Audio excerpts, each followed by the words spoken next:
Before they tore up stadiums, trashed hotel rooms, and hijacked the airwaves of the late 80s, Guns N' Roses were just fragments of chaos on the streets of Los Angeles. The Sunset Strip in 1985 wasn't glamorous, it was filthy, competitive, and boiling with desperation. It was the kind of place where bad decisions bred brilliant music. Axl Rose, born William Bruce Rose Jr., arrived in LA from Indiana with demons in his rearview mirror. He was volatile, intense, and unapologetically weird. But he could sing like a banshee with the soul of Janis Joplin and the fire of a preacher. And he was about to find the perfect storm to match his thunder. Slash was something else entirely. Born Saul Hudson in the UK, he had a serene vibe. Until a guitar was in his hands. Raised in LA with a rock legacy in his DNA, his mom designed clothes for David Bowie. Slash brought a bluesy depth and pure filth to the guitar. He didn't need to say a word. His Les Paul did the talking. Then there was Duff McKagan, the punk rock journeyman from Seattle, who could play bass, drink anyone under the table, and keep things grounded at least relatively. Izzy Stradlin, Axl's old friend from Indiana, was the quiet rhythm guitarist with a songwriter's brain and a heroin habit. And finally, Steven Adler, the wild child behind the drum kit who loved hard and partied harder. These five guys weren't friends at first. They were barely civil. But when they played together, something happened. Something bigger than them. Something dangerous. Their rehearsals were chaotic, fueled by speed, liquor, and pure hunger. Nobody had money, nobody had structure. But they had raw electricity. The band's early gigs at places like the Troubadour and the Whiskey A Go-Go weren't polished, they were unpredictable riots with guitars. And the crowds kept getting bigger. Guns N' Roses weren't part of the LA glam scene. They hated the hairspray and spandex. They weren't trying to be pretty. They were trying to survive. And in doing so, they created a brand of rock that was as ugly, brilliant, and real as the city that raised them. In 1987, Guns N' Roses were nobodies with a record deal.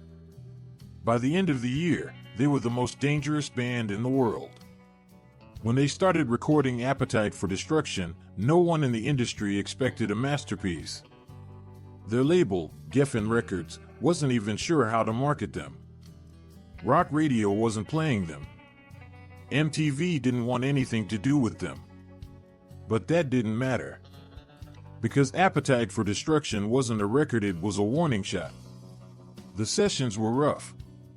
Producer Mike Klink was one of the only people who could tolerate Axl's perfectionism and Slash's unpredictability. The band would show up late or not at all. Axl would storm out mid-take. Steven Adler was barely functioning on drums. But in between the chaos, they laid down pure gold. Welcome to the Jungle was their opening punch. It wasn't just a song, it was a manifesto. Axl's screech cut through the mix like a chainsaw. Slash's riff was violent and seductive.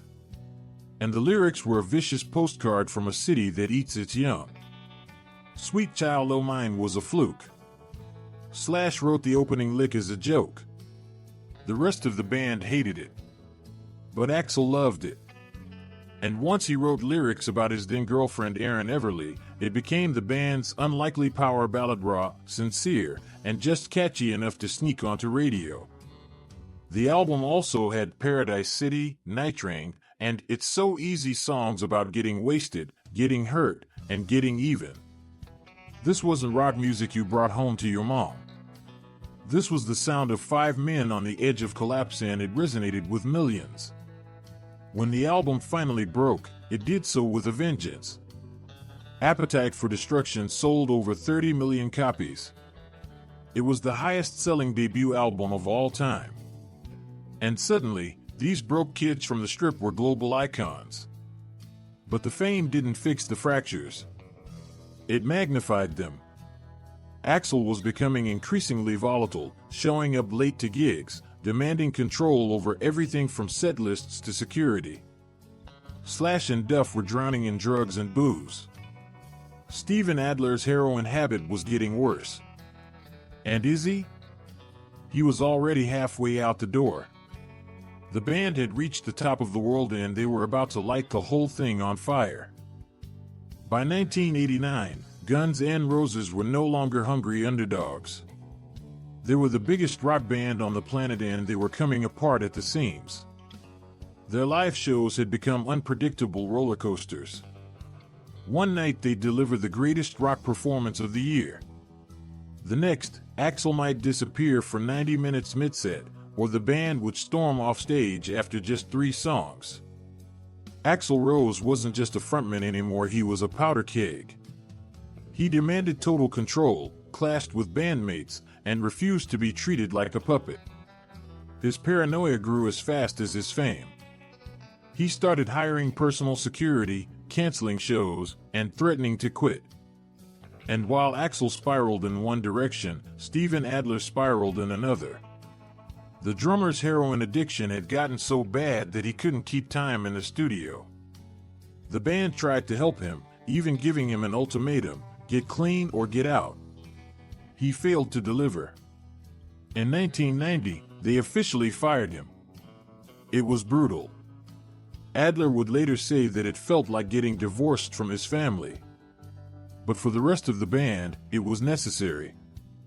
Enter Matt Sorum, a technically better drummer, less wild, more professional. He helped stabilize the rhythm section. But the band's soul took a hit. Steven had been chaotic, but he brought a kind of childlike joy that couldn't be replaced.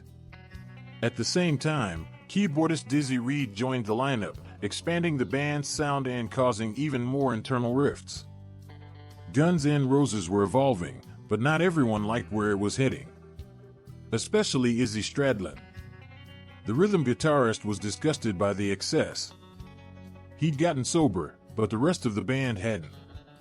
He was sick of the drama, the drugs, the late shows, and the press scandals. In late 1991, after a decade of building the band with Axl, Izzy quietly walked away. No announcement. No drama. He was just gone. The band that conquered the world in '87 was unraveling in real time. But instead of collapsing, they did something even more shocking: they doubled down. With Izzy gone and Steven replaced, most bands would have leaned into safe, crowd-pleasing territory. But Guns N' Roses weren't like most bands. They were gamblers and their next move was their most audacious yet. In September 1991, they released Use Your Illusion I and Use Your Illusion II simultaneously. 2 full-length albums. 30 songs. Nearly 2.5 hours of music. It was a swing so massive it bordered on arrogance. But it worked. The albums were a sonic leap forward. No longer confined to the raw grit of Appetite, these songs were more ambitious, more orchestral, more theatrical. There were epic ballads like November Rain, where Axl poured his soul into a 9-minute piano-driven saga complete with full string arrangements and a guitar solo that sounded like a funeral and a firestorm at once. It was the kind of song Queen might have written if Freddie Mercury had grown up in Indiana. Then there was Don't Cry, a tragic, vulnerable wail of lost love. Civil War, a scathing anti-conflict anthem. Estranged, another piano epic filled with spiraling riffs and lyrics about isolation and madness. But they didn't abandon their roots. You Could Be Mine brought back the venom. Pretty Tied Up and Garden of Eden reminded fans this was still a band with teeth. And tucked away in the chaos was a Bob Dylan cover Knocking on Heaven's Door, which somehow fit them perfectly. Critics were divided. Some praised the ambition. Others said it was bloated and self-indulgent. But fans ate it up. Both albums debuted at the top of the charts. The band launched the Use Your Illusion tour, which would become one of the longest and most infamous tours in rock history. They played stadiums around the world. The shows were big, loud, and unpredictable. Fights broke out in the crowd. Axl would walk off stage mid-set. Fans rioted. Lawsuits followed. And still, the tickets kept selling. Behind the scenes, it was barely controlled chaos. Axl was isolating further. Slash and Duff were deeper in addiction. The camaraderie that once held the band together had turned into silence, lawyers, and paranoia. But on stage, they still sounded like gods. Guns N' Roses weren't just living the rockstar myth, they were pushing it to its limits. And while the cracks were getting bigger, no one could argue, they were still on top of the world. The question now was how much longer could they hold it together? By the end of 1993, Guns N' Roses had burned brighter than nearly any band before them. But the flame was dying. After the Use Your Illusion tour finally wrapped in mid-1993, they released The Spaghetti Incident, a covers album that felt more like a contractual obligation than a creative triumph. It included punk and glam rock tracks that Axl loved, but it didn't land.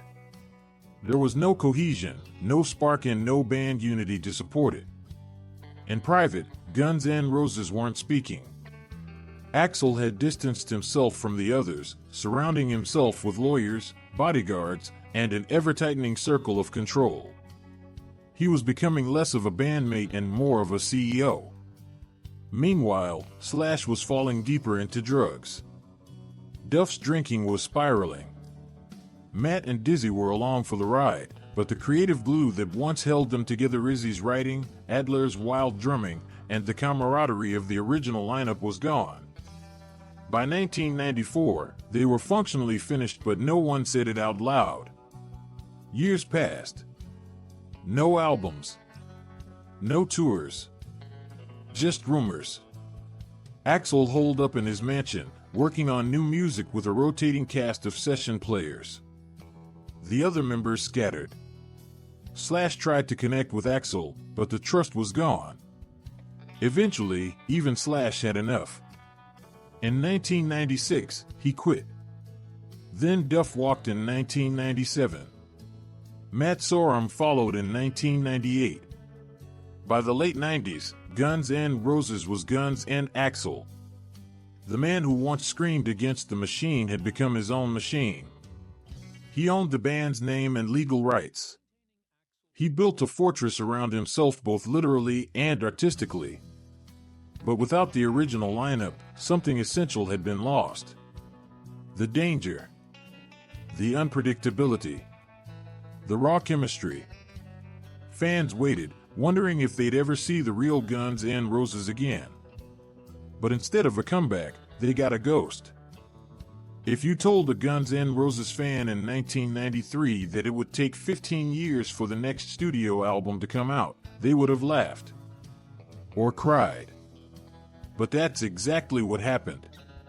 The Chinese democracy saga is one of the most infamous stories in rock history. It began as early as 1994, with Axl experimenting in the studio with industrial influences, orchestral arrangements, and a whole new lineup of musicians.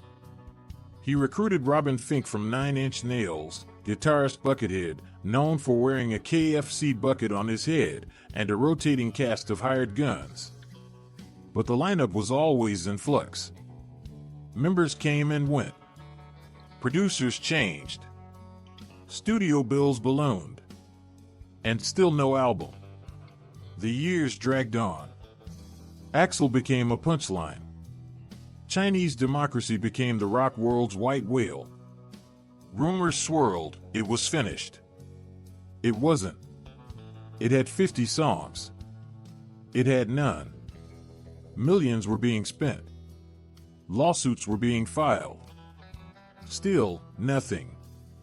Then finally on November 23, 2008, Chinese Democracy was released. After 15 years, $14 million, and near mythical expectations, the album dropped with more of a whisper than a bang. The reception? Mixed. Some praised Axl's ambition. The production was lush. The songs were layered and complex. Better and There Was a Time had moments of brilliance. Street of Dreams carried echoes of the old GNR drama and melody. But it wasn't Appetite. It wasn't even Illusion. It was something else entirely, a solo project with the Guns N' Roses name. The original band members were gone. The chaos was sanitized. The danger replaced with perfectionism. For many fans, it felt like an echo of greatness rather than greatness itself. Still, Axl toured with his new band. And slowly, something unexpected began to happen. People started showing up. They sang along. They cheered. They still cared. Maybe Axl hadn't won the war, but he hadn't lost everything either. And in the silence between the songs, a question began to rise. Could the real Guns N' Roses ever come back? For decades, Axl Rose and Slash didn't speak. Not a word. Slash once described the breakup as the divorce without a prenup. And Axl? He called Slash a cancer. The wounds ran deep. The fans had given up hope. But something changed in the 2010s. Maybe it was age. Maybe it was regret. Maybe it was the creeping realization that nothing they did solo would ever match what they had together. In 2015, rumors began to swirl. Duff had already reconnected with Axl, playing a few shows. Slash started giving softer interviews. Then out of nowhere the impossible happened. In January 2016, Guns N' Roses announced a reunion.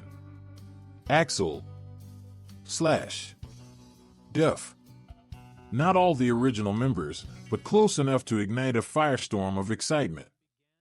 The tour was called Not in This Lifetime, a nod to Axl's infamous quote when asked if a reunion would ever happen.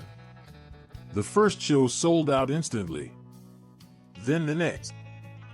Then the next. Fans flooded stadiums, from Las Vegas to Buenos Aires.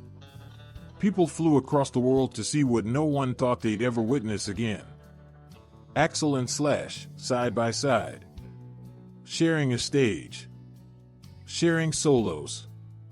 Sharing a history that, for all its pain, still had power. And the craziest part? They were good. Really good. Axl, after some early vocal struggles, found a groove. Slash played like a man possessed. Duff held down the low end with swagger. Dizzy was still there. And new drummer Frank Ferrer brought power and consistency. It wasn't just nostalgia, it was a resurrection. Guns N' Roses were back. And for the first time in decades, they looked like a band.